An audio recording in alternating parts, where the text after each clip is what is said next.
Hi, Deborah Roth here at Spirited Musings. And of course, the first thing I have to do today is to wish you happy Halloween, Sacred Samhain. If you want to know more about the background of that, of course, you can look at last week's vlog, last week's little magical video snippet. And ironically, because I covered the background of Samhain slash Halloween, Samhain being the ancient Celtic Earth Holy Day, celebrated on this very magical sacred day, um, I covered that last week. So what I'd like to focus on today, and I'll take my wonderful witch's hat off to do that, is to talk about the upcoming new moon in Scorpio, which actually happens on Sunday, November 3rd.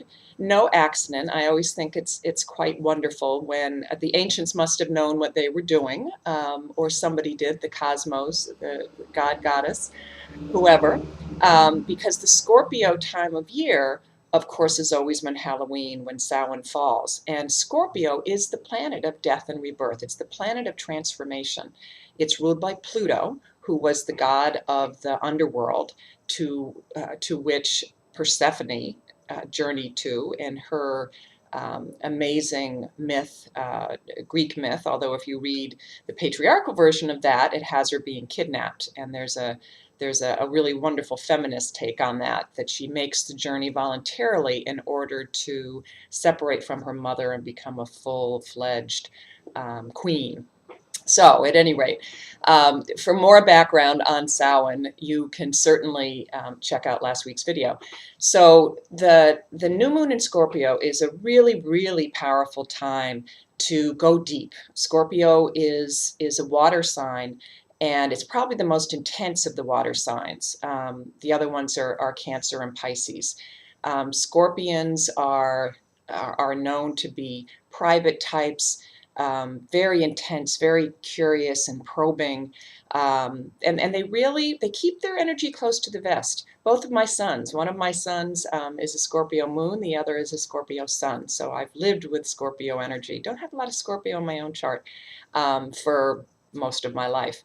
And when we come to the Scorpio new moon time, it's really a wonderful time to take advantage of that deep transformative energy to clear out the dead wood, so to speak, in our gardens. It's certainly the time of year when it's the final harvest, when we are cleaning out everything, getting ready to plant our bulbs, so to speak, for the spring. Likewise, we can do that in our inner landscape. So where do you need to clean out the dead wood in your soul, in your psyche?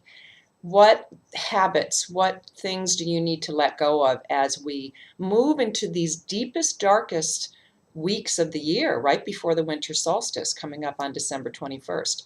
So I encourage you to maybe create a very sweet little ritual for yourself on this upcoming new moon. And you can, as I talked about last week, certainly call upon your ancestors. This is the time when, in these couple days especially, when the veil is the thinnest between the world of the living and the world of the dead. And to be able to really own our sacred commitment to our ancestors and those whose legacies have been passed on to us. Likewise, you could just do a journey and reach out to whatever guides or wise women in your life. This is the time, we're entering the time of the wise woman crone in these last weeks of the year as well. There's a beautiful chant that I love that I'll leave you with, maybe to sing as you go deep into your Scorpio new moon ritual. And it goes, "We are an old people, we are a new people, we are the same people, deeper than before," or it could be wiser than before. "We are an old people, we are a new people, we are the same people, wiser than before." Both of them would be very apt for a Scorpio new moon chant. So really let your focus go deep.